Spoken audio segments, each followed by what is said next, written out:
tell you what.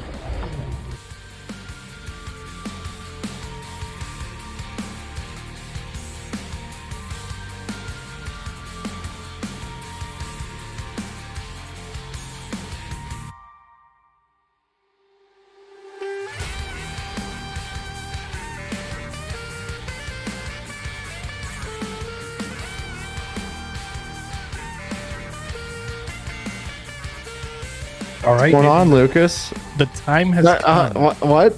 The time has come. The time has come. So I almost wanted to keep talking over you just to like play into the bit, but yeah, no, it was nice. But yeah, the time has come, and guys, for those of you that are going to be watching and following along with this, book club time is here. Nathan, what's really weird about this for me is that I shared this on our Zoom call, and this is probably the geekiest and nerdiest I've ever been in my life, outside of snakes. But coworker turned me on to Lord of the Rings. Never read any of the books. Most people haven't read the books, but it's like the like like reading Lord of the Rings. Yeah, reading it. Okay. Yeah, and I actually watched the first two movies for the first time in my life. Like literally, what like is wrong with you? By the way, we discussed this in the Zoom meeting, but I feel like this needs to be like a public shaming. How have you avoided Lord of the Rings? So it just was something that I never hung out with a crowd. I never watched any of the movies. I didn't hang out with people that talked about it. And so I never watched the movies. And so, coworker got me onto Lord of the Rings. I watched the movies and I was like, you know what? Let me try to read the books. I'm not a reader, people. ADHD for some people that have it with reading, it just doesn't go well. Like I told Glenn in the last episode when we had him on was, thank you so much for including pictures in this because right. I need it. Exactly. But long story short, I'm on the Two Towers. I'm on like what the second movie is, but I'm on book 3. I'm actually really enjoying it. And my friend at work then tells me there's a podcast that's ran, that goes chapter by chapter. And, this was before or about the time this book was released.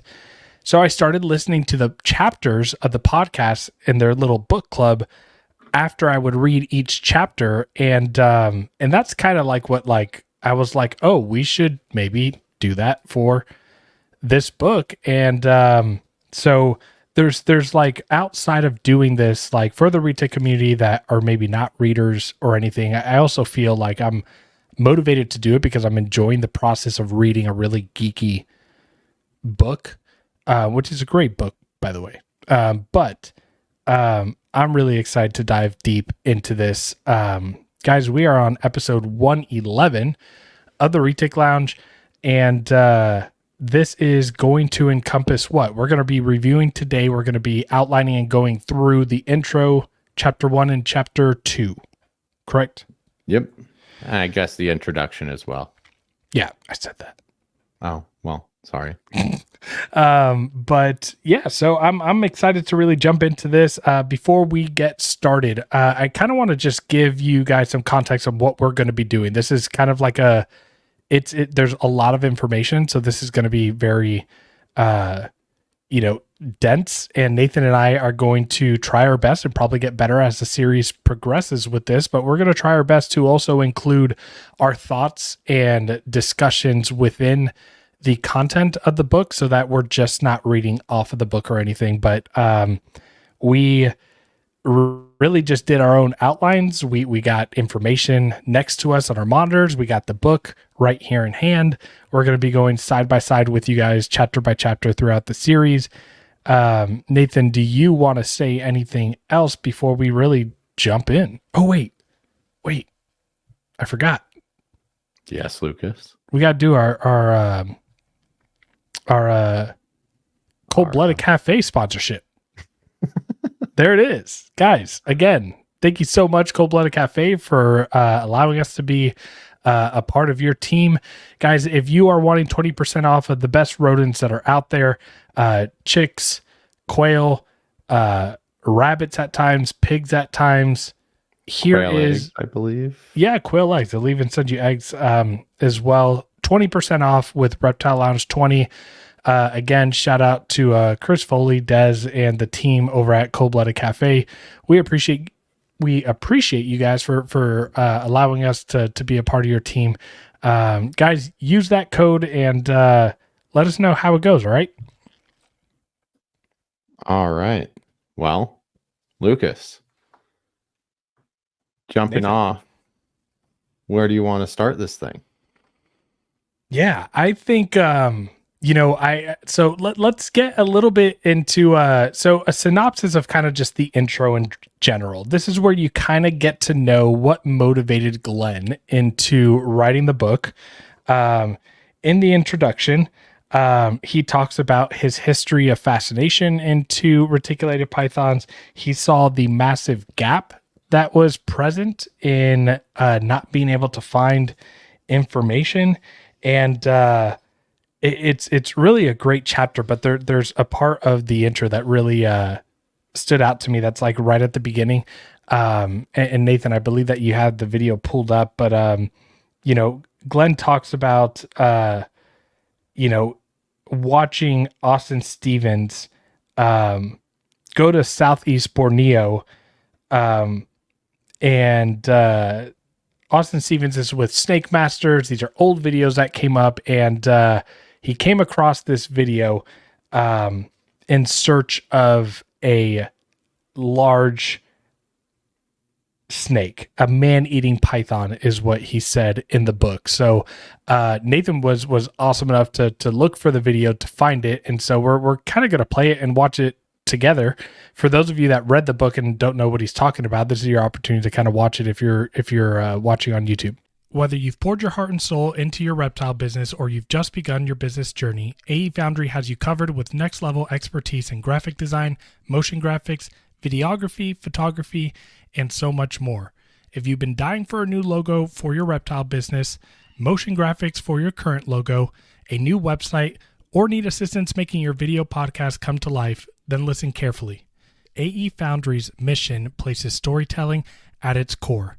AE Foundry believes that a distinctive story and background are the driving forces that set your brand apart. In today's market, consumers seek more than just products. They crave a connection built on trust with the brands they cherish. AE Foundry is committed to empowering small businesses and fostering authenticity that resonates with their consumers. Reach out to them and let them help you craft a visual narrative that helps establish a genuine and lasting connection with your audience.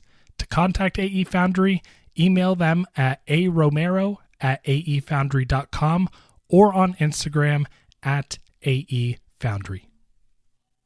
When it comes to housing your retics, trust me, you're going to want an enclosure that will be just as strong and durable as your reticulated python. The Heartland Reptile Enclosure is next level tough and will outlive you and your retic by several generations. Heartland Reptile Enclosures are designed and manufactured out of powder-coated aluminum to provide the highest quality and longevity available in the reptile enclosure. What makes them even better is they are lighter than your PVC and plastic enclosures out there and are extremely tough. Stop playing around with plastic enclosures for your large constrictors and step up your enclosure game with the Heartland Reptile Enclosure. To inquire about one of these enclosures, speak to Jordan himself at Heartland Reptiles on Instagram, Facebook, and on TikTok. Here on TRL, we preach about the importance of using hooks, feeding tongs, and other tools with your reticulated python all the time. Animal Equipment by Stoney not only has all the tools you need for any snake you keep, but they have the absolute best hooks on the market. What sets Animal Equipment by Stoney's hooks apart from the other guys is their polycarbonate hook ends that provide a warm feel that won't disturb or bother your retic, ensuring a positive interaction from the get-go. Since 2008, AE Stoney has been supplying zoos, herpetologists, and other animal professionals with their tools. It's time for you to step your hook game up and buy an AE Stoney hook. To learn more and purchase one of their amazing products, visit aestoney.com. Yeah, and I just want to go over the one quote that Glenn brought up in the podcast as well, but just when he finds the snake and tries to start taking pictures of it, he says it then tried biting his face off. If there is a more indicative experience of working with reticulated pythons, I would love to hear it. Right, exactly. We all have been there with the food response, with the defensive behaviors, and something else that really stood out to me in that intro is this internationally relatable statement of every chemical in the brain being sent off of alarms and warning bells, but Austin Stevens decided to go anyways.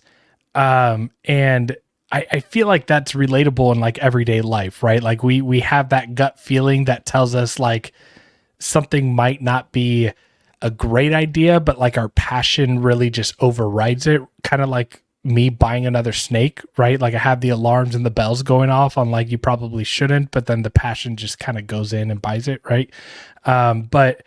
What's really awesome about what Glenn said in the intro as far as sensationalism, right? So he goes into how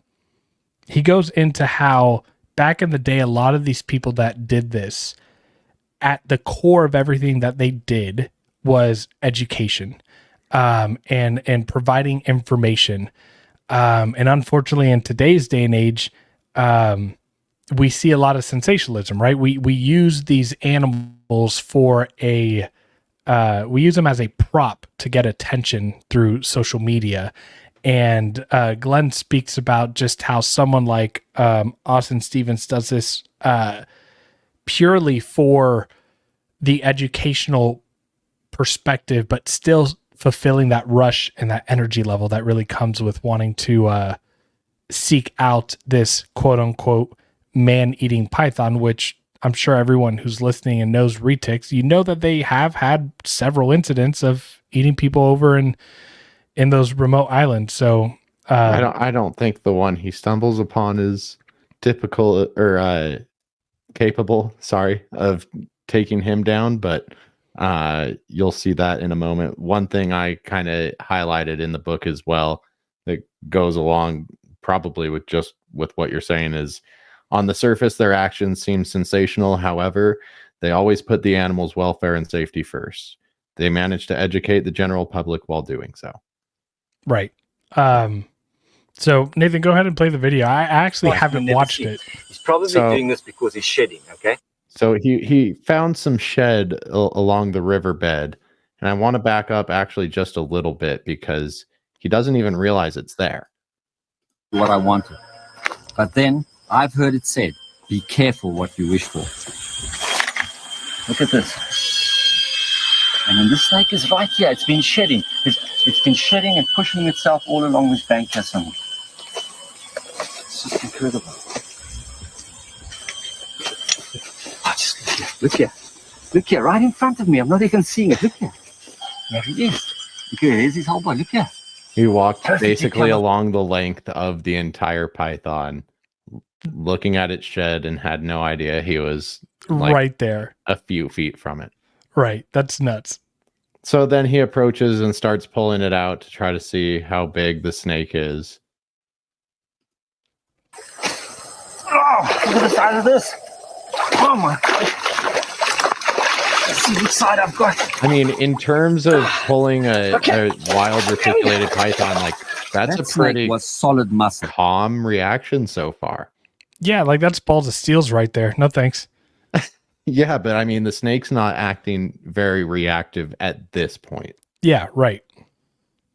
Let's jump ahead when he gets it out and onto land a little bit. I have to go near this head. He's coming out on his own accord. There we go. Now it's getting a little defensive for sure. You'll just stay for a few minutes so I can photograph. Now I have to get him. I'll pull it straight there. Okay. Wow. And just look at the leg. Now get a picture of that side. Oh, Come on. This is not good. Come on, camera, work now. Oh, man. The guy's looking at me. Is it watching? Okay. Look at that. That's a snake that can eat the man. I don't want to get involved with that part of it. Okay. So far, I mean, like a great example of just retic defensive behavior.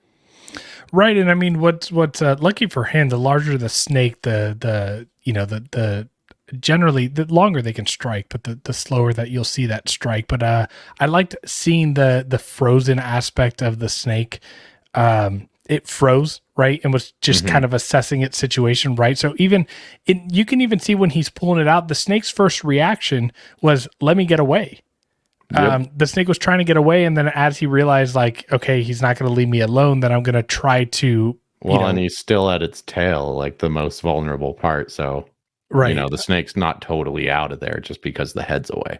Right. So, like, not this super crazy aggressive. The snake just wanted to be left alone and tried getting away, and then when it felt like it no longer could have, that's when it kind of turned around. It's interesting to see that kind of reaction from a massive snake that could do damage to just about anything it wants to. Yeah. And then he gets clipped on the leg, which I don't know that. Do you want to show that on the arm and leg? I don't really care. Yeah, I don't really care either. So yeah, moving on. Yeah, for those of you, I mean, Nathan, if you want to include that link, if anyone wants to see it, we'll include that link in the description. But one thing that I do want to really talk about in the introduction, we talked about like Glen's purpose of writing the book, and he says, "I hope to provide the most comprehensive, straightforward, and actionable information about these animals that has ever been published." He in the last paragraph, and we'll wrap up the introduction with this. He says, "I want to return to why this matters. The snakes, it's easy to get lost in the weeds and lose sight of what it's all about. But when I look into these snakes' eyes, I'm reminded of why the stress, the tears, the heartache are worth it. Making this book has been a challenging project, to say the least. I often want to throw in the towel, but for some reason I didn't." He really put in a lot of work into this book and really goes into such a great book that we're about to dive into the first chapter. Nathan, I don't know if you have anything else that you want to say. No, I think it's a motive for writing this book that we can all appreciate. I mean, someone who's read a little bit of reptile literature, I was always looking for more reticulated python stuff, and right. I found little bits and pieces here and there, but to be able to really fill in the gaps, this book seems to be doing that so far. So before we jump into chapter 1, just to give you guys, in the intro, it talks about what the book encompasses. We are going to be covering in this book that Glen writes the taxonomy, toponymy, phylogeny, range ecology, evolutionary history, morphology, importation, captive history, captive husbandry, nutrition, morphs, size potential, health concerns, captive propagation, conservation, skin trade, legality, invasive status, and ethics surrounding Malayo-Python reticulatus, better known as the reticulated python. So we're going to be covering, again, probably the most comprehensive information that's out there on retic. So let's jump into chapter 1. Yeah, I want to start off with the quote from each chapter. So like Lucas said, we're working on the taxonomy, toponymy, phylogeny, and the species range in chapter 1. If you do not know the names of things, the knowledge of them is lost too. Carl Linnaeus, 1751.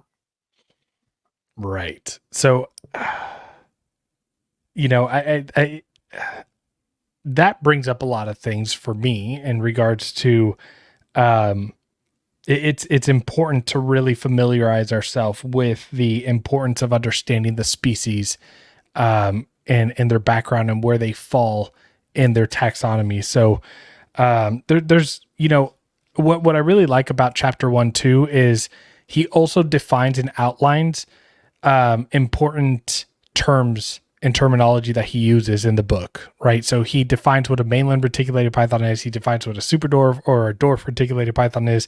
And so we're gonna See, that stuff I feel like I already know. I think, especially in terms of the quote, like it's funny foreshadowing into the amount of name changes that reticulated pythons went through later on. So in many the chapter.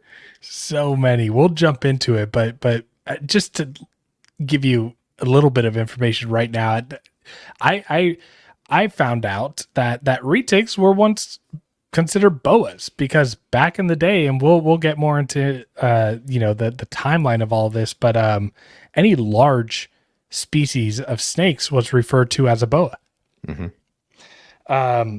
So you want to know what's funny is in this first paragraph, I think the first paragraph of the first chapter, it really talks about, it says, following classic linear taxonomy, reticulated python species, reticulatus, genus Malaopython, family Pythonidae, suborder Serpentis, and it goes on. And like, it's funny because if you go to any Wikipedia Google search, you see that large box that just like goes through those checklists. And I was just, I don't know, it kind of made me laugh. It did feel like reading that a little bit, especially when you get to the end, Kingdom Animalia. Yeah, Kingdom Animalia. Like, oh, thanks. Okay, yeah, that makes sense, I guess. It does. Science, I can understand. Right, but I think what's really important to grasp here is that there are 3 recognized subspecies of reticulated python. So, for those of you that keep retics and everything, this is important information to know because it really separates reticulated pythons into the 3 subspecies. So there is Malaopython reticulatus reticulatus, which is your standard reticulated python. There is Malaopython reticulatus saputri and Malaopython reticulatus jampianus. So those are the 3 subspecies, and they're all covered in the book. Now, this kind of brings up something that I've talked about a lot, is the frustrating aspect of like how science and scholarly people in many other parts of the world, Australia specifically, I have in mind, there are so many people that are out there researching different species and breaking them into dozens or several different subspecies, some of which I think are appropriate, some of which I think is just to get their name on a scientific journal. But I do think that reticulated pythons are massively understudied in regards to the differences, being that they're the most vast. They cover the largest ground of any species of snake in the world. Yeah, that, and especially when it comes to some of the island species of reticulated pythons, just how isolated they are. I mean, it makes it even harder to get research done. Right. So in 2018, there was a paper that was published by Barker, Aluya, and Barker. It's laid out in this book. Yeah. That book covers it, and it was the also Pythons of the World, Volume 3, the Pythons of Asia, and the Malay Archipelago. Right. So in this, it goes into what islands are included in the subspecies. So just to kind of share some of this, there are more islands than I am going to share, but I'm going to include the more mainstream and islands that you guys are familiar with. But the subspecies of Jampianus includes Kayuwati, Jampea, Kalao, Bonarade, Karumpa, Lompo, Kalatoa, and Madu. As I was reading that, Nathan, one thing that kind of stands out to me that's a pet peeve of mine, and I know I'm just being nitpicky here, but is how a lot of people spell Kalatoa incorrectly here, and how we also talked about as well. Right, and how we also consider, everyone knows what a Karumpa, well, not everyone, but most Retic people know what a Karumpa locality reticulated python is, but you know, the actual it's Karumpa and Karumpa Lompo. So it almost, you know, begs to ask the question, like, which island are those Karumpas that we have here in the US like from? Are they Karumpas or are they Karumpa Lompos? Because they are two different islands. Do you know if they're right next to each other? I Yeah, have them. I have the map up so you can direct me in just a little bit, but yeah. I think if you zoom in enough and everything, I'm not sure if the names will come up, but I should be able to identify the islands on there. I just want to add something. So this book that has the research done, the pythons of the world. Sorry, the information you get on all three subspecies is, you know, just a handful of pages thick. What I have in the middle here. So But yeah, not much. and then beyond that, you have Sid James's book, which is great, but then, you know, still very, very skinny. So we're able to get a little deeper in this book, and I'm just excited about that. But if you like really like scientific, nerdy stuff, get this Pythons of the World book, because it gets into scale count and different scalation of the different subspecies of reticulated python and all the other snakes listed in the book. It's just super interesting. Yeah, I you know, it's a book that I actually I have it. I just need to actually open it. No, I mean that's literally Just me. flip through it once. I need to. You'll get addicted, I promise. Now let's talk about MR saputrii, or Malayo-Python reticulatus saputrii.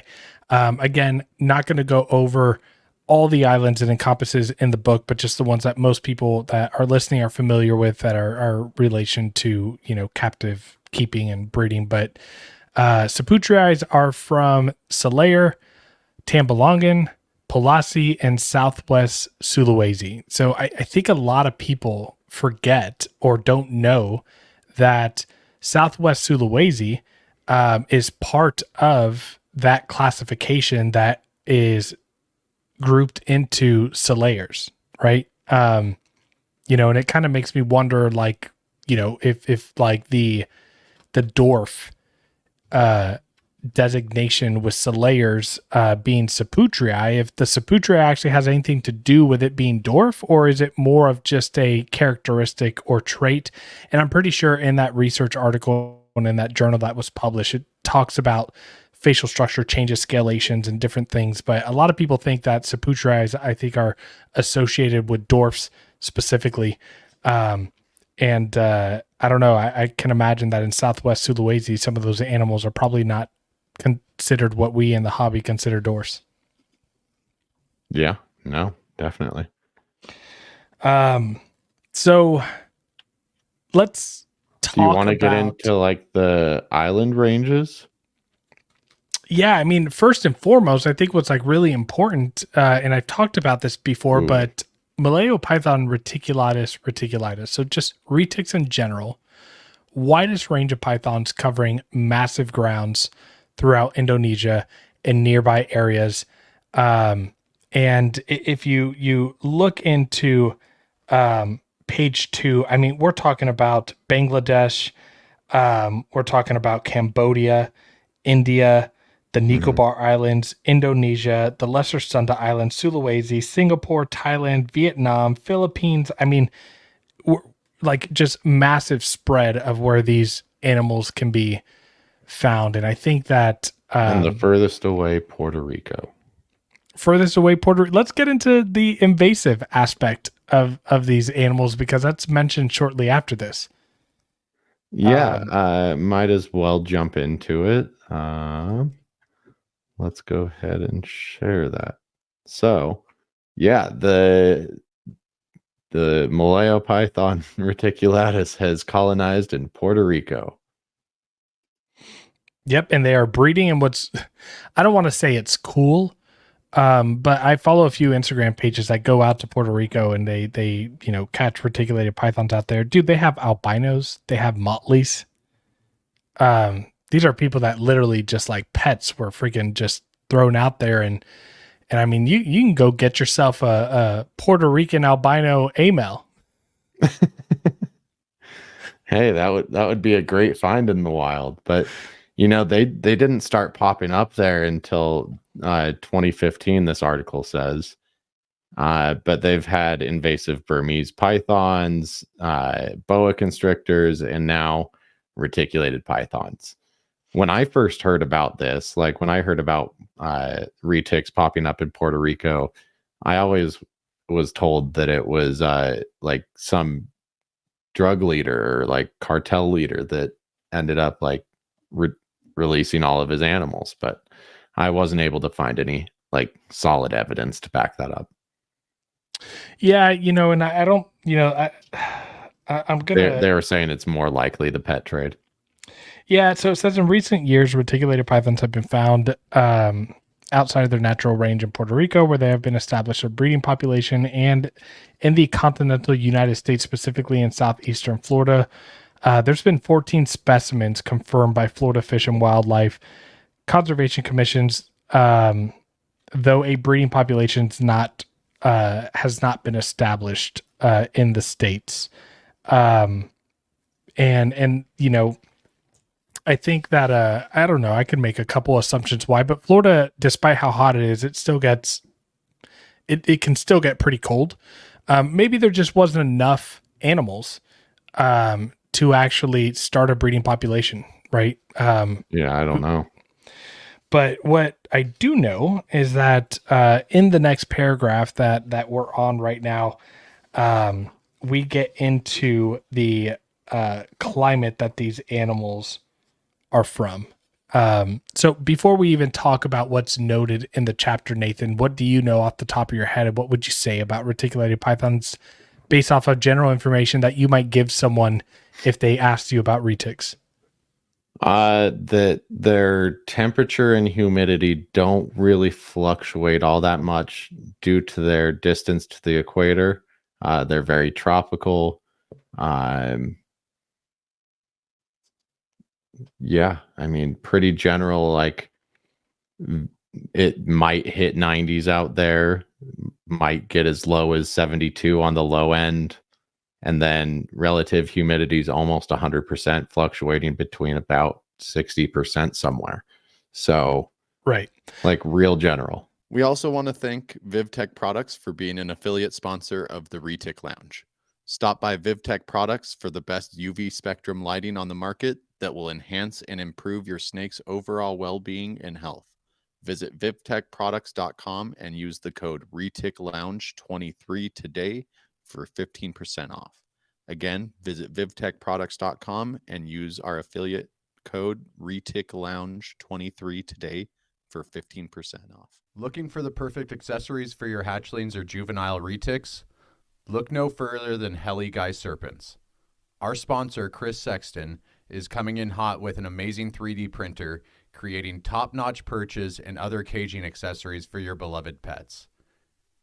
Enrich your retics environment with their high-quality products. Use our promo code TRL10 for a 10% discount on your purchase. Visit them today at heliguyserpents.com and start giving your pets the best. Heli Guy Serpents, the premier source for 3D printed caging accessories. Again, that's www.heliguyserpents.com and use our promo code TRL10 for 10% off all of your 3D printed accessories today. Right. And so, like, if someone were to ask me prior to me reading this book, what's the environment like? I would say humid, warm, not hot, warm, and a constant, steady humidity range for these animals. The book outlines that it is a warm, tropical rain, moist or dry forest in high humidity clients. So I want to just differentiate Clients? or clients. Whoops. Need to take my Work hat off. brain. Climates. And so, yeah, I mean, I think that part that says dry forest in high humidity climates is important because the regions that majority of, I think, reticulated pythons are from are it's not the Amazon rainforest. It's not Brazil. It's not Ecuador. It does rain, right? But there are still dry areas with high humidities that these snakes are in. And so I think that's important because when it comes to the husbandry side of things, you don't want a wet enclosure all the time for your retic. Especially when the majority of the time that it's going to be wet in their enclosure is probably piss and shit, right? Yeah, they definitely have a wet season, a dry season, but altogether not a ton of rainfall. Right. So Glenn in the book outlines that, the retics are often found by bodies of water, both near human development and in some areas not. And, you have to assume that a lot of the islands that these snakes are from are not inhabited a lot. Temps basically from the low 70s to the low 90s. Now, what I will say, and that I didn't see a number in the 60s in chapter 1, but I think we were doing a podcast once and I looked up the temperature on Kalatoa Island, and it was 67 degrees. I think Why don't you look right now? well, look now, I don't, we're not at the really cool time of the year, but, True, but I mean, just for shits and giggles, right? I was gonna say. I was gonna say. Okay, so Kalatoa right now, so right now 82 degrees. The nighttime low is 79, daytime high 83. Yep.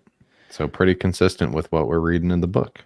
Right, exactly. So I have on my Weather Channel app have seen temperatures in that now I don't know how the hell they gather those temperatures, but I have seen them drop down into the 60s, and I believe at some these point, are probably averages too. Like I'm sure historical highs and lows have fluctuated throughout the years on those islands.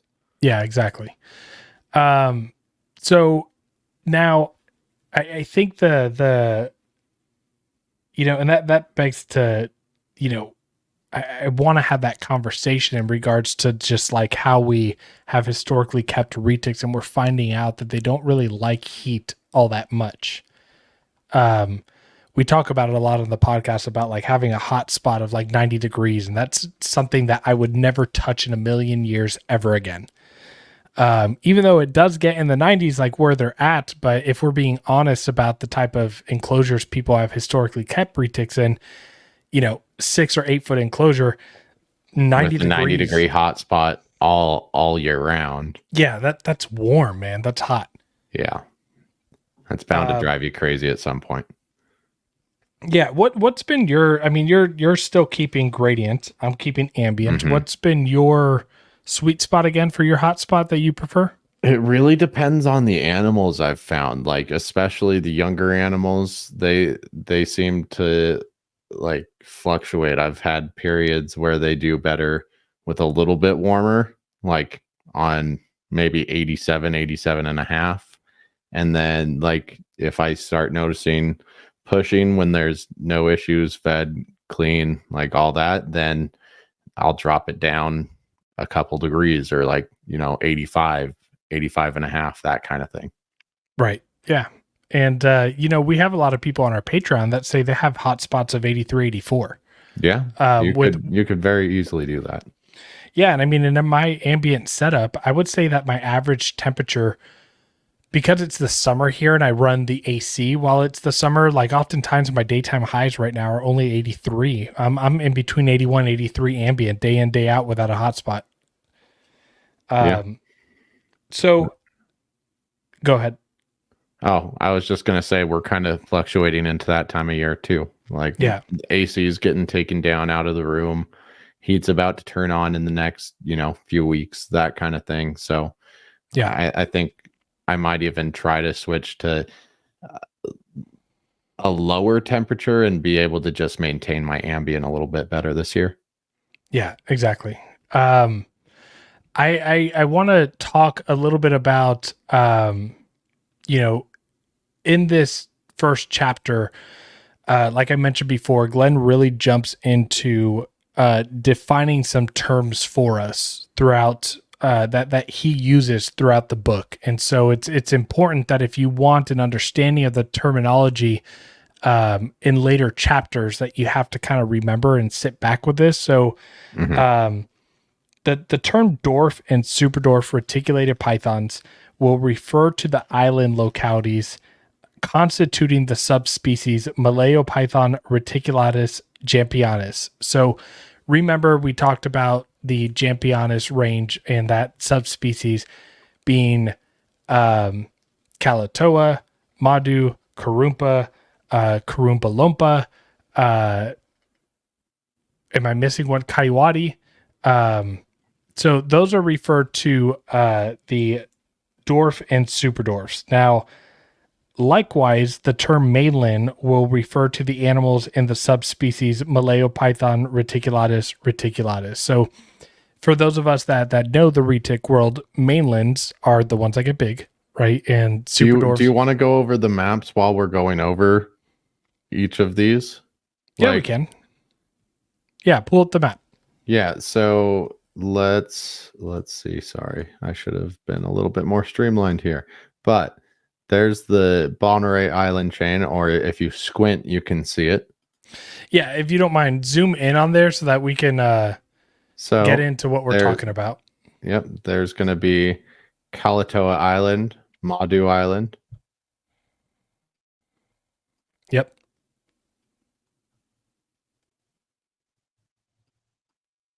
Oh, wrong way.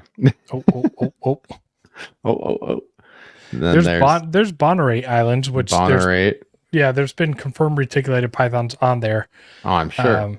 Between there and Tanajampaya, which is right here. Yep, exactly. In terms of where it sits with everything else, I mean, we have Timor Island off to the southeast, Indonesia off to the northeast, and Sulawesi just up to the north, basically. Yeah, scroll up to Sulawesi. Well, I have that later. Let's get to Sulawesi. Okay. I have it all. The Maluku Islands all mapped out for us. Perfect. Okay. So again, talking about just like the mass span, I can see Maluku over on the right side. And again, just there's so much space that these animals come from. And it's crazy to, we'll get into a little bit about the history of the islands splitting and all that good stuff. I didn't really actually take notes on that part and include it, but now that we're actually talking about it, I feel like it's actually kind of cool information to talk about. But yeah, so when we talk about the dwarf and superdwarfs in this book, it's referring to MR Jampianus, and the mainlands in the hobby are the ones that get larger, right? So Central Sulawesi, and then you could even talk about, Java, Borneo, some of the islands in the Philippines, even Vietnam, Bali. Those are all considered what we would talk about. Yeah, right over here. Yeah, mainlands.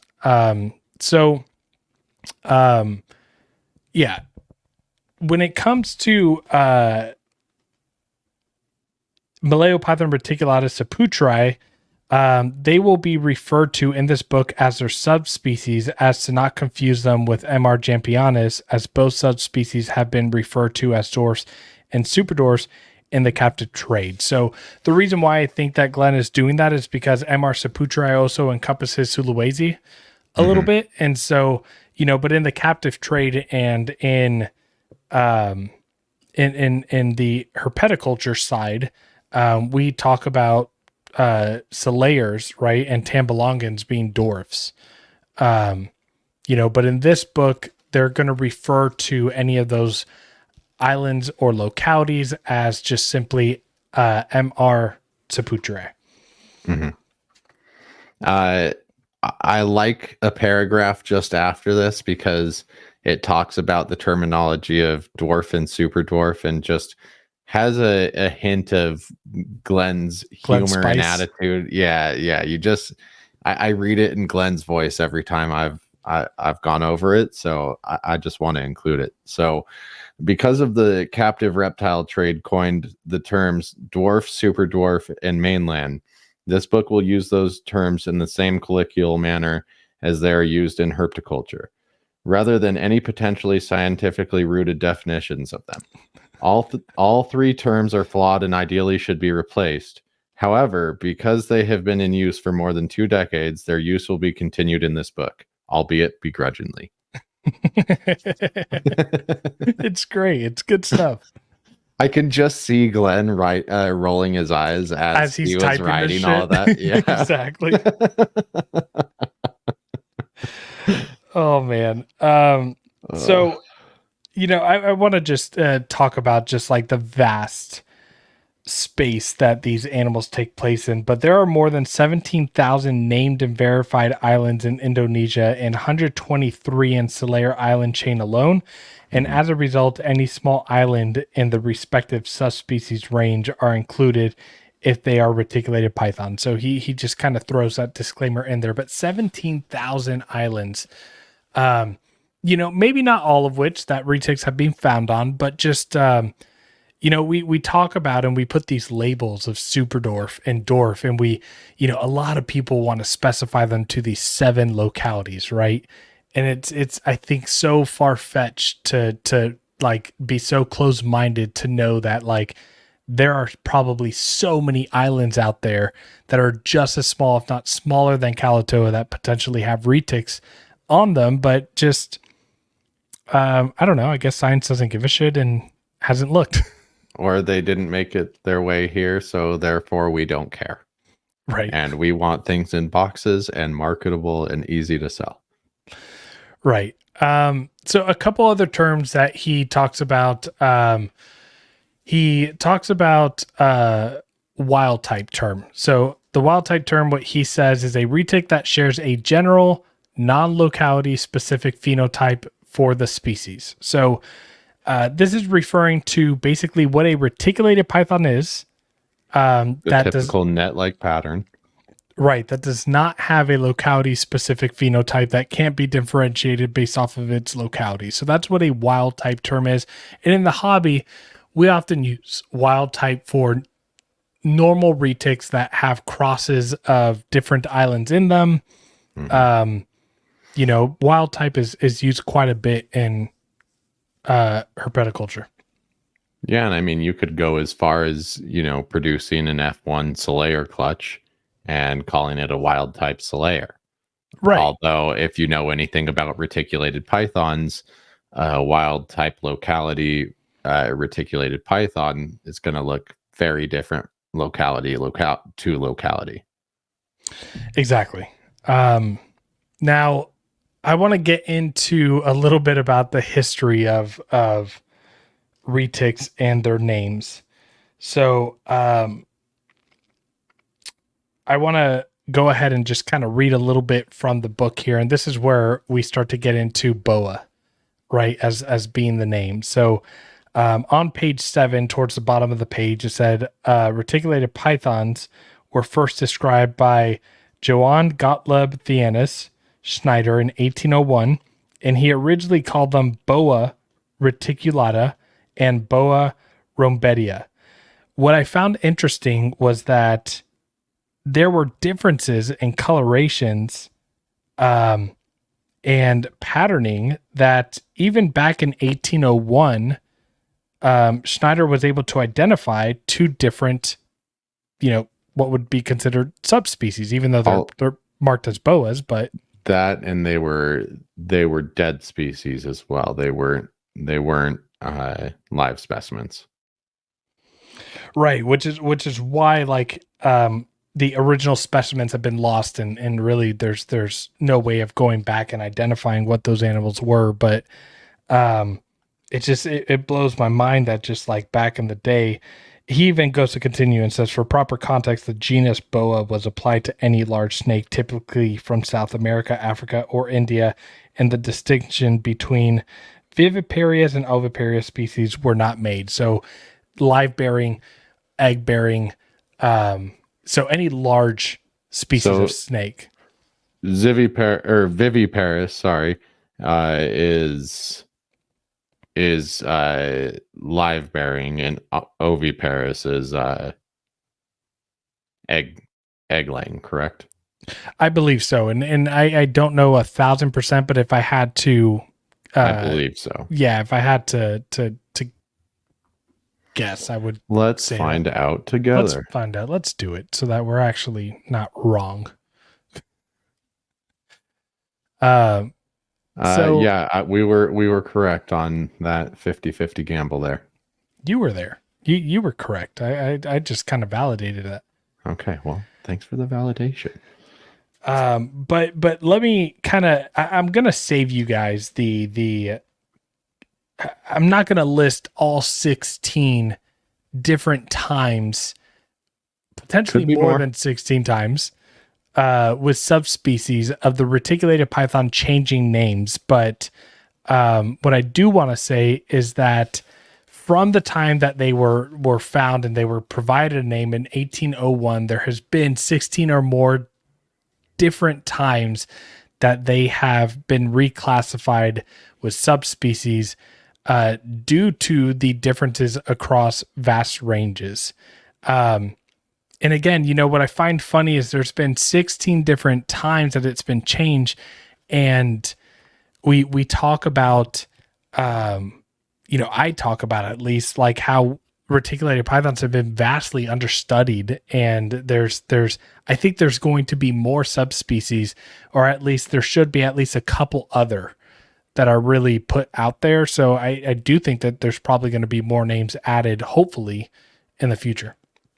Yeah, I think going through like the list of all the name changes, the 2004 one stood out to me as kind of the funniest, and just like a little bit of bravado showing from the person changing the name.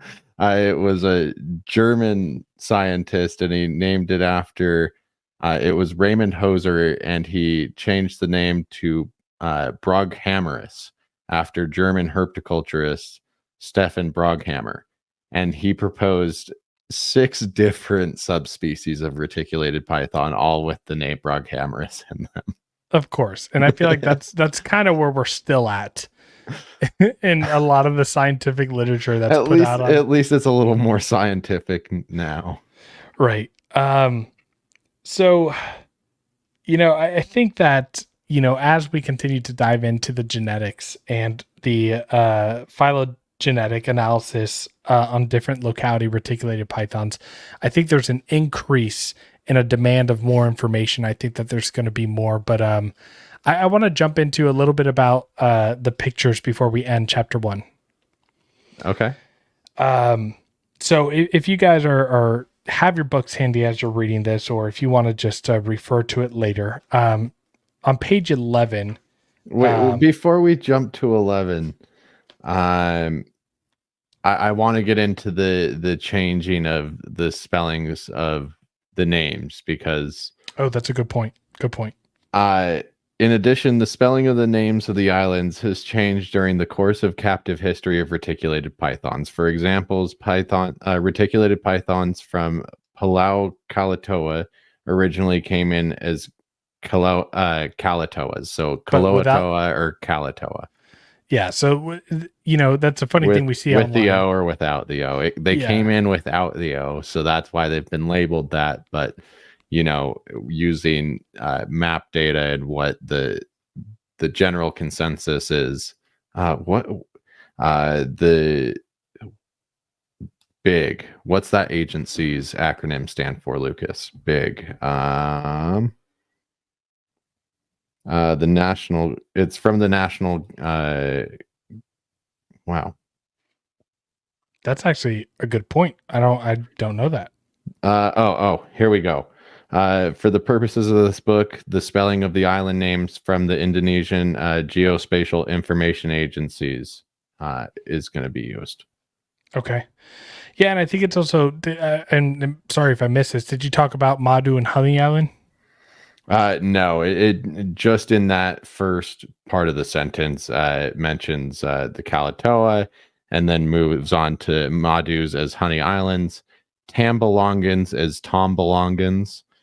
While those spellings are not inherently incorrect, it is more correct to henceforth use the spelling accepted by Big. Right, which is, it's Tambalongan. Yeah, Tambalong, so A instead of O. And Right. then finally, the term Pulau and island will be used interchangeably throughout the book and share the same meaning. Pulau is Indonesian for island. In addition, islands will also sometimes be referred to without the quantifier Pulau or island. Right. This nomenclature will be used in the captive setting where the quantifiers Pulau or island are not included. However, when referring to the geography of the region, either Pulau or island will be used. Right. So later in the book, as we start to get into the captive history and the keeping of everything, you're going to start to see a change in language with Kalatoa instead of Palau Kalatoa, or I guess Palau Jampia. Man, I'm already drawing a blank with Palau Jampianis or Jampea. Mhm. But No, yeah, it's Tana Jampea. Tana Jampea. Okay, so I was completely wrong there. Yeah. But let's get into the pictures because some of these pictures really stand out to me, and I loved them. I you know me and localities, right? So getting a bunch of pictures of retics from different islands. One of the things that just stood out to me in general, again, if you guys are on page 11 and you start flipping through, the chapter ends on page 22. So we're talking about 11 pages of different reticulated pythons from different parts of the world. Mhm. And one thing that really stood out is you talk about like marketing, right? And how we market reticulated pythons. And one of the biggest usages of marketing was when people started bringing in and started calling reticulated pythons by yellow-headed bollies, Yeah. right? You want to know what's funny is talking to a couple other people about this yellow-headed bolly back when people were importing them, is there were a lot of exporters that had reputations ruined because they were trying to sell bollies to importers, but because they did not have a yellow head, the importers kind of like blacklisted them. Which clearly there are silver-headed snakes on Bali. But what's cool about going through these pictures is you see snakes from so many different islands that have more yellow heads than I've seen on some of the Balis. Yep. A good example, and one of the ones that I really want to highlight, was the Central Cambodian reticulated python. That's probably I'll do my best to hold it up. right. I mean, My camera's not capturing that yellowhead at all. Yeah, I mean, I can also give it a shot here with trying to zoom in and actually refocus. Lucas and his fancy camera. Oh, there's that yellowhead. There we go. Right. So, it's really cool and interesting to see the different phenotypic expressions that you see on the islands in different parts. And I thought that it was also cool that on the one of the last images that shows on this chapter is one from Puerto Rico.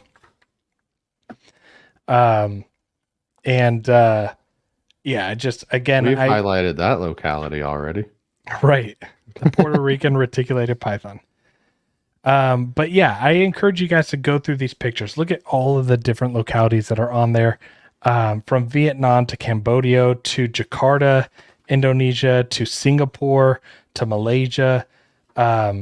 Just, for anybody that likes the locality reticulated pythons, you'll have fun in those 11 pages just looking at the different pictures. Yeah, if you really like to analyze and dissect and try to overanalyze all the differences between the morphs, lay it out in a Word document for us to go over, I would love that. Right. That'd be interesting, right? And actually, even that first one, the Mizoram India reticulated python, that's in that Really cool looking. dude. Yeah, super chocolatey and brown. With kind of circular patterns. It's in the very first page where the images No. start. I was looking for the one that really popped out at me. The Singapore reticulated python on the same page as that Cambodian, or the page before. Just the silvers on that, insane to me. And then the Singapore, like you get the contrast right after with the Singapore reticulated python being just so dark. Right. And in that first page of where the pictures start on page 11, I want to talk a little bit about Mankaw Island. That's part of the Nicobar Island chain in India. The Nicobar Island chain is full of a bunch of small islands. I'll do a quick search on my phone real quick just to see if I can find out what like the general size of the island Mankaw is. But the Nicobar, I'll pull it up on the maps too. The Nicobar Island chain is known to have these tiny, tiny islands. And when you look at this picture of the reticulated python there, not only does it have an awesome yellow head, has a really silky, smooth, open back pattern kind of. So if you zoom out, and you look at the size of that island, you It's start on the tip of my mouse there. Yeah, you start to really, Nathan, if you keep zooming out, it's going to get smaller and smaller. Well, I know. I'm just showing it next to like mainland Thailand, like Malaysia. Like it's tiny. In comparison, like, that's a very small island. Yeah, it's smaller than Selayar, smaller than Jampea. Again, it just kind of goes to show that there's probably so many different islands of quote unquote super dwarf reticulated pythons. I can guarantee you that most of those Nicobar Island chains that are off on the side are home to retics that are not large. I'm trying to look. Like Condul. As a locality enthusiast, it really makes me sad that we can't import. You could go live with Luke. Yeah, right. But even their laws are starting to get a little more strict. You just can't keep chondros over there living with Luke. Yeah, so he'll kill you. Have to keep that in mind. Actually, you know what? No, I guarantee you I would get him to like chondros. The great debate. Nathan, take us into chapter 2 and read that quote. Okay, let me get back to it. All right. So the Selayar Islands, their people, their climate, and their snakes. Look deep into nature and you will understand everything better. Albert Einstein, 1951. Right. So, I mean, I love that quote as well because I think a lot of these quotes, my favorite quote's on chapter 14, but we'll get there. When you dig into a species that you love and you start to study the island that they're from and their natural history, it gives me a greater sense and appreciation of these animals. Like I was going through this chapter and I was like, dude, I just produced a clutch of Selayars this year. Like this is really cool. Okay. Just hearing about, just to dive into like the plants and the environment in the island, it's kind of cool to hear about, I'm sure. Yeah. It gives ideas for like future naturalistic setups and but let's dive into Selayar Island and the chains surrounding, Sulawesi. So Selayar Islands and the surrounding islands are located off the southwestern coast of Sulawesi. There are about 130 islands in this chain, which I had no clue that there were that many. And only half of those islands, so probably about 70 or less, are inhabited by humans. And the island chain can be separated into two distinct groups that Glen goes into in the book, Selayar Tanajampea, which consists of common localities kept in herpetoculture like Selayar, Jampea, Tambalongan, and Kayuwati. There's also a second group referred to the Kalau or Kalatoa Islands, including the Bonaire Islands, Kalatoa, Kalau, Karumpa, Lompo, and Madu. So, fun fact that I didn't know until reading this book is that the Superdorf Islands that we know about are actually part of the Selayar Island chain. Right. And so, had that been information more people would be aware of, I'm sure there'd be even more confusion on like Superdorf and Dorf. But Selayar's this Selayar Island itself is this long, skinny island right here, and then you just barely southeast of it, you have all the islands we term Superdorf. Right. So, Nathan, I don't know how much you want to dig into the separate hours and time frames, but if you don't mind, Nathan, actually keep that map up because I want to give people representation. So what's really interesting in this chapter is Glenn goes into how long it takes to get to each of these tiny remote islands through getting to Palau Selayar from mainland Sulawesi takes 7 hours by ferry, which runs 3 times a week, or by trading vessel. This is all stuff from Guntoro 1995. Guntoro continues by stating that to go from the capital of Selayar to the capital of Tanajampea, it takes 9 hours by trading vessel. Going from the capital of Tanajampea to the to the capital of Kalau takes 6 hours by trading vessel, and going from the capital of Kalau to the capital of Bonaire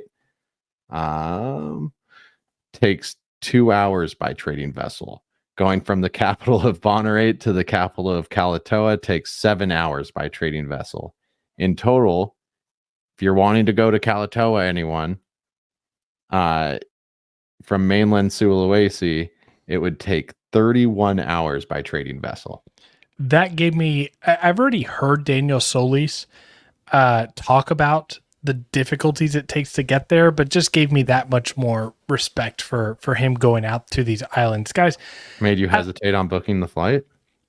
No shit. I mean, yeah, it's not like you're taking a plane to these areas. You got to be on ship, and that's by trading vessel. Hope the locals will let you off the boat.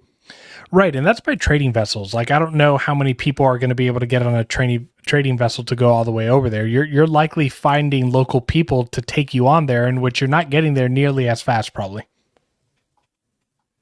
I'm sure there's some layovers in that journey. Yeah, so if there's like any doubt or reason why it takes forever, or not forever, but any doubts or reasons why these snakes on these remote islands like Kalatoa and Madu are not studied all that much, is because they are in very, very, very remote places, extremely remote. In the middle of the Flores Sea. Right. Probably, as we talk about like species, or not species, but we talk about reticulated pythons from Kalatoa or Madu, we're talking about probably some of the most rare and isolated snakes in the world. And it's pretty crazy that, some of us, are able to, have some of them, in our houses. It's special. It is. So, I kind of noted on here, and I don't know how relevant this is going to be to people listening, but I kind of noted on here like what the islands were mostly made of in the Selayar Island chain. And what Glenn writes about is they're made of basalt, coral limestone, granite, marl, sandy limestone, and tufaceous sandstone. So, I'm not a geographer. I didn't study that. I couldn't tell you a lot of what that means, but for those of you that are listening that knows what tufaceous sandstone is, cool. But let's get into like temps in the Selayar Island chains. They're not too far off of what we've talked about in the previous chapter, but I feel like it's important to highlight, especially for those that are keeping snakes from this area. But we're talking about hot and humid places, highs of 88 to 90 degrees and lows that dip into 72 degrees, with the coolest months being January and February. And like I said, I've checked on my phone and I've seen temperatures get into the 60s in Kalatoa and other surrounding islands. Their humidity. So wet and dry season is really what are the seasons that are identified in the Indonesian area. So I know that here in the US we have spring, summer, fall, and winter. They have a wet and a dry season there. So wet season is from November to March. Humidity year round reaches 100% during the most humid parts of the day, which is between 7:30 p.m. and 8 a.m. So in the evenings and overnight. From 1 p.m. to 6 p.m., it gets down to 63% humidity. And that is the average low for the dry season from April to October. So you have April to October dry season. You have November to March wet season or rainy season. During the dry season, the driest average that it gets is 63. And during the most humid time in the wet season, it's 100% humidity. That's pretty damn humid. I thought Florida was bad. Yeah. And then for the wet and dry seasons, wait. I thought it went through the rainfall. Yeah, it gave some measures, just how much rainfall. It says the amount of rainfall changes throughout the wet and dry seasons, but it averages about 16.48 inches a month. Yeah. Yeah, that's a good amount of rain. That's definitely not the rain that we see here in Texas. Yeah. I wanted to get into some of the flora and fauna. So 70 species of land plants are found in the Tacloban National Park, and at least 5 different begonia species are found in Pulau Selayar. Selayar Island chain used to be a lush tropical paradise, but the islands have all been converted for agricultural use, except for small forest areas of Tana Jampea and Kalatoa. But they're not well documented in literature, so not a ton is known about all the plant species out there. Right, and if you guys are following along in the books, on page 26, and through page 28, you'll see a lot of what the fauna looks like. You'll see different flowers. You'll see the mangrove swamps that are in there that look beautiful. I can imagine taking a boat down those mangrove swamps let's bring those up, because I have the different species of mangroves that are out in the Selayar Islands. Right here. There we go. Yeah. So you get a lot of stuff working into like the wet marshlands, the swamps. Right. And I mean, you get more of like the beachy mangroves off the coast. Yep. And into page 27, you'll see an example of a basalt cave or however that's supposed to be pronounced. Yeah, you can see the cave-like systems that exist on the Selayar Island chains, and there's other forms of caves as well. The one that's on that page 27 is pretty open, but I think that one of the things that stands out to me, and I think it's a little bit later in the chapter, but I guess I'll just bring it up now, is the idea that the animals from Kalatoa, Madu, and everything solely live in caves. Solely live in caves, right? But I think what was interesting that you find as you read the book, is that during the dry seasons is when you'll typically find the snakes in caves, and during the wet season is when you'll find them closer to the water, which In is the when, mangrove swamps is what the book says. yeah, exactly, and that's when their breeding activity actually takes place in. So this brought up just kind of a silly idea in my head for all those like super naturalistic, like try to mimic nature as much as possible keepers.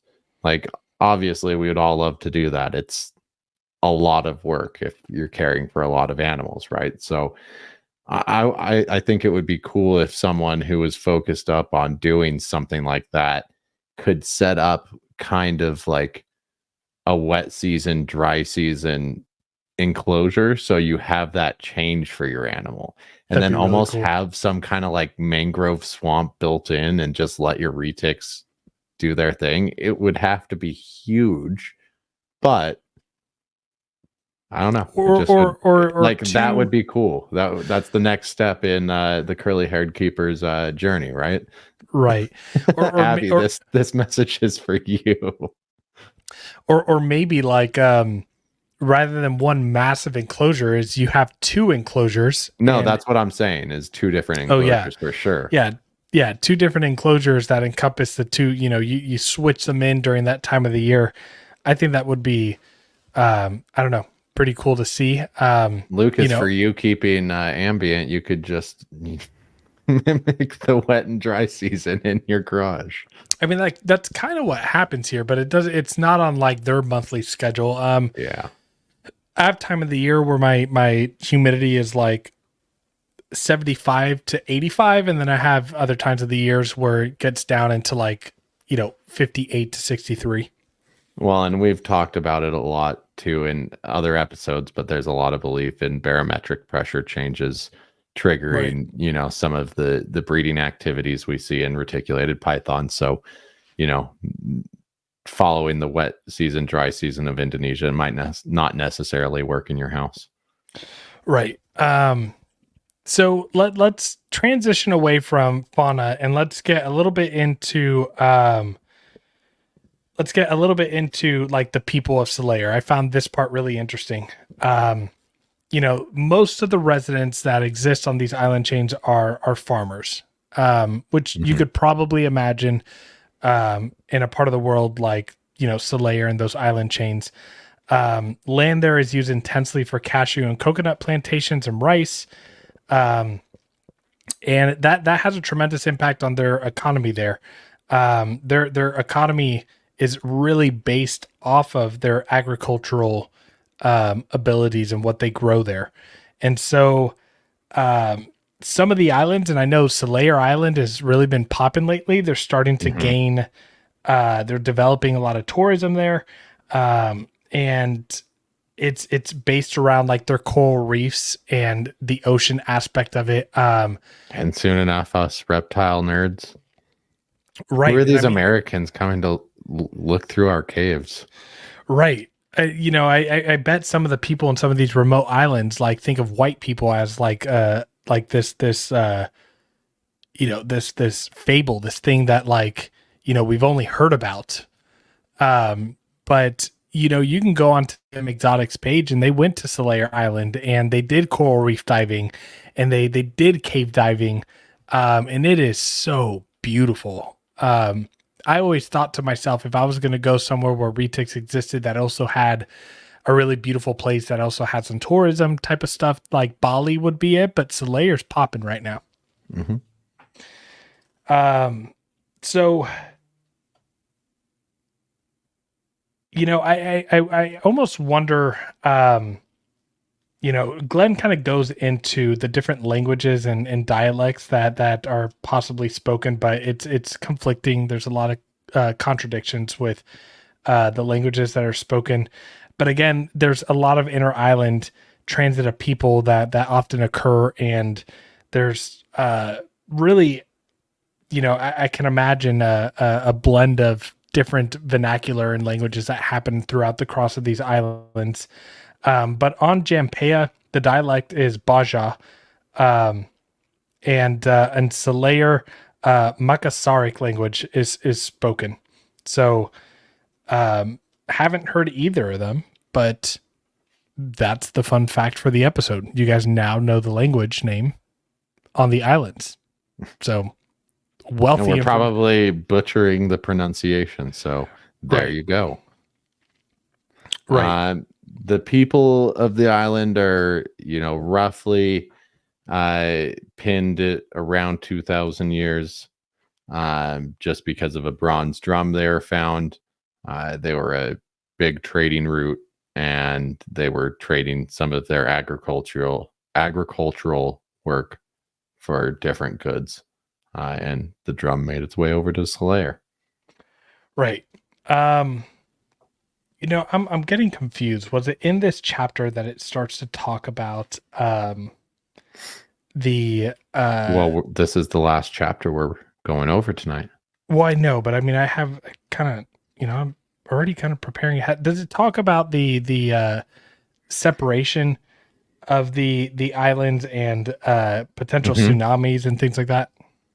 I don't know about the potential tsunamis, but one thing, and it's kind of a long paragraph, but I did want to go through it just because I felt like it was an interesting part of kind of that island chain history that I've never taken into consideration. But history in the Selayar Island chain has continued long after its role in these early trading routes throughout Southeast Asia. On December 14th, 2021, at 11:20 a.m., a magnitude 7.3 earthquake occurred 9 miles beneath the Flores Sea. That earthquake was found to be caused by a previously unidentified west-east trending dextral strike slip fault, the Kalatoa Fault. With this in mind, it is noteworthy to draw parallels to the recent occurrence of liquefaction. In a nearby location during an earthquake on September 28, 2018 at 5:02 p.m., a magnitude 7.4 earthquake occurred, hitting cities of Palau, Donggala, Sigi, and Parigi Montong in central Sulawesi, killing at least 4,300 people. I want to pause real quick. You did a phenomenal job pronouncing all of those. And I just want to give you like a round of applause right there. I was waiting for you to butcher them, and I was like, damn, he did actually really good. Well, let's see if the trend continues, Lucas. Let's see. Liquefaction is a phenomenon that turns solid ground into a liquid-like state. Because of this, the solid ground in Palau, Donggala, Sigi, and Parigi Montong turned to mud. Thousands were buried in the mud from liquefaction, turning entire towns into mass grave sites. That's wild. That's insane. Like an earthquake happens and the ground beneath you is turns gone. into water, turns into mud. It is gone, basically shattering the solid foundation of the island and killing that many people. And could you imagine the catastrophic impact that would have on this species in Kalatoa, Jampea, Madu, like some of those remote smaller islands, maybe not Jampea, but they are says after this. It says theoretically any small island in the Selayar Island chain could permanently disappear and become mud in the Flores Sea if another earthquake strikes and liquefaction of them occurs. The people, the fauna, and the flora could be irrevocably altered or lost. That is wild, right? To think that there's an earthquake away. Yeah, these really small islands that we're getting, that we got animals from, could just disappear one day. And be gone. Yeah. Everything dead. See ya. Yeah. That's terrible. I do want to bring us to page 32 and look at that picture right there of a farmer. So historical image of presumed farmer with reticulated python with large meal swelling. Do you think that snake's alive? I would venture to say that it's a farmer, so I'd probably say no. I mean, I'd venture to say that it's either like recently died or about to die. Yeah. But look at that swelling. Like that It's farmer, eating something big. yeah, that farmer's pissed. That was probably its dinner. I'm being dead serious. I It mean, probably was. No, you you're know, a lot of people get really upset on Facebook about like images that are or videos of like, you know, people in Indonesia that are killing these large, beautiful reticulated pythons. And it's like, guys, come on. Like it's, you know, kill or be killed, number one, but number two, these guys is primarily like their primary source of living comes from their farming and their agriculture. So when it's killing livestock or it's killing animals on the farm, that's a problem. Like these, you know, we have these love for reticulated pythons, and it hurts our heart to see some of these animals killed or you know, tied up or trapped. But at the end of the day, like these guys, this is their livelihood. Especially because, you know, a lot of people from these islands are not, you know, they're you know, average height is way shorter, and their statue is smaller than we are here. Pretty crazy. pretty wild. So And looking at all the pictures like past page 33, like of the little island of Selayar, it looks gorgeous. right, the water's crystal clear. Yeah. You want to go to Selayar? It's only a 9-hour boat ride from Sula. That sounds more doable than Kalatoa. Yeah, right. Let's start small. Yeah, let's start it is small. It is a goal and a dream of mine to be able to go there. But We'll do Indo, Sula, and Selayar all Right. one trip. Nathan, bear with me here. I have an idea. I think we should start a podcast on reticulated pythons. And I've been trying to like juggle some names in my head of what we would call it. I was thinking the Palau podcast or Palau Indonesia. I don't know. I'm trying. Can you help me out here? We're starting a retake podcast. What would you name it? I don't get where you're going with this, and I'm about to pull out my head into the desk. Massive Monsters Podcast Radio. Sure. Or the Retic Lounge. Okay. I like that. That's a good one. All right. I want to wrap up chapter 2 with I this. thought you were gonna like abruptly end it after that statement. No, let's jump into. I'm serious. I want to start a retake podcast. I'm trying to come up with good names. So let me read the last paragraph that kind of summarizes chapter 2. In part, the Selayar Island chain made these animals what they are, island dwarfs. This small and relatively unknown island chain in Southeast Asia gave way to one of the most interesting subspecies represented in herpetoculture. However, there are so much more than that. There are rare flora species, pristine coral reefs, and home to a group of people with deep, unique, and rich culture that is inextricably tied to the islands.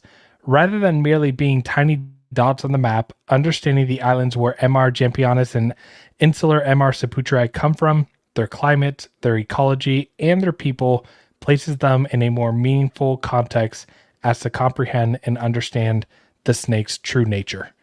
You know, we did a job on covering areas that were important to us, but I do want to encourage you guys that do struggle maybe a little bit with reading. We left out a little bit about the human history and like what humans do out there. I think there's so much information that is to be gained by just like going through and reading the book.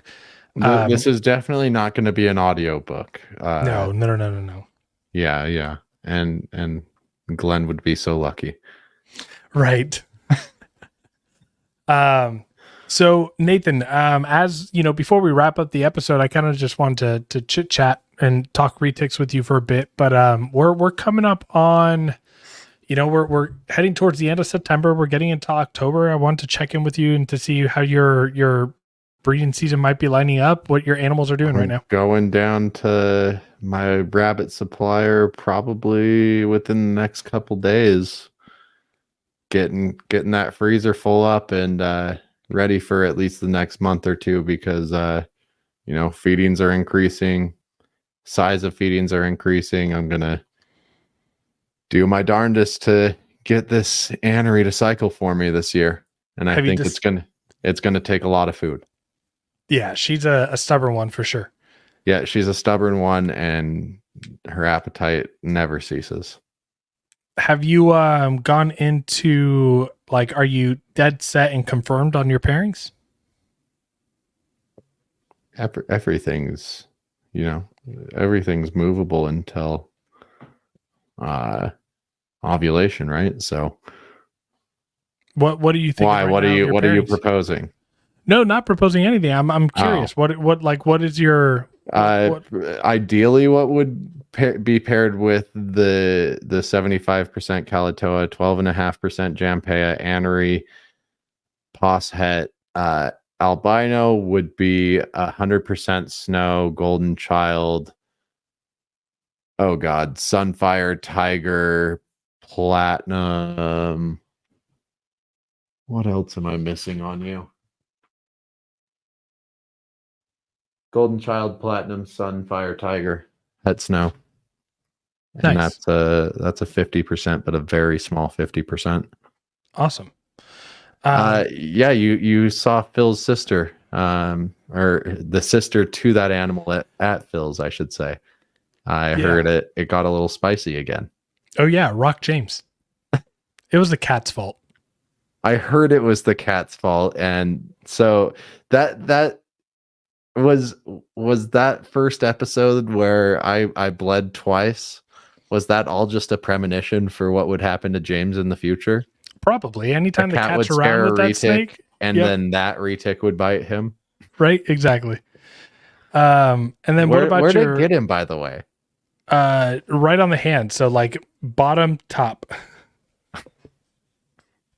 Still pretty small on that snake too. Yeah, I mean it definitely the span of the mouth was actually pretty impressive. It covered like the bottom half was on one side of the fist and the top half was on the other. It was a wide open bite. I've been amazed by that before, but as far as just the snake's size. Oh yeah, no. It's still it's still a laughable bite. Yeah, tiny little animal coming up on I think 3 years old now. Pretty 3, wild. Yeah. What is your deal with the purple? So I'll be feeding her like normal, and if she's acting super hungry, I'll still throw food at her and cycle. I don't want to repeat a pairing, so I don't know what I would totally do with her yet. I would maybe even try to run the same male back and forth to both the animals. Okay. Just kind of double down. Right. I don't know how at least with the purple I would hit on snows. Okay. Yeah, no, that's true. Yeah, and snows are nice. Snows are always good. Snows are always fun. That's like if I'm looking at it at purely an investment standpoint and trying to sell animals, I'd probably just try to run that, right? But it's more about proving out that anery. Gorgeous example of anery, so I'd love to get some good aneries out of her. Right. Yeah, she's flawless. I don't know what my season's looking like. I have animals that are being weird this year and showing signs that they want to breed and then they don't. Like, I mean, this might be a year where I might only have like one clutch hatching in 2025, which I'm not upset about. But but you had some late season stuff this year. Right. So, I mean, I have one egg in the one clutch in the incubator right now with that Calatoa Selayar cross. I'll call them a Selayar Island chain retic. Yeah, you wouldn't be wrong. I wouldn't be wrong. You wouldn't be wrong. But I'm hitting snakes with food now, and I actually got to make an order for pigs and rabbits. So yeah, my food bill, like I'm about to probably drop like $1,200 on food. Not Use fun. code Reptile Lounge 20 for your 20% off. Mm-hmm. All right. So guys, I hope that covering the intro chapter 1 and 2 was worthwhile for you guys. We're going to get this thing down really good by the time we finish the book. And I feel like that was a decent start for it. I I've agree. never been a part of a book club, but hey, we did all right. I agree. It was a good time. I enjoyed doing it, reading the process along the way and making the notes. It's really helping us dive in, and I'm excited to learn more about them. But we're going to be doing these probably every couple weeks, and we might push it back a week or so, maybe include another chapter. But the goal is every other week we're going to be doing this so that we can get through this book in a good amount of time and not take a year to read the book. Yeah, I would like to get through it too. So, I could jump ahead, but I want to try to stay focused with everyone else. So, right. But yeah, if you guys have any feedback, drop it in the comments. And then, of course, we didn't mention at the beginning of our episode, we want to give a shout out to our Patreon members. And for those of you that are supporting the Retic Lounge, it helps us a lot. That link is right there. I'm terrible with this, but yep. Right. Just got to point down. But my camera's not in front of me. Okay. It's off to the side. So there. Wait, there. Anyways, why the finger still has to point straight down? Why move it left and right? There we go. Well, because I'm over here, so I do that to go that way. But anyways, this is the most Retic Lounge moment. We need to end. We do.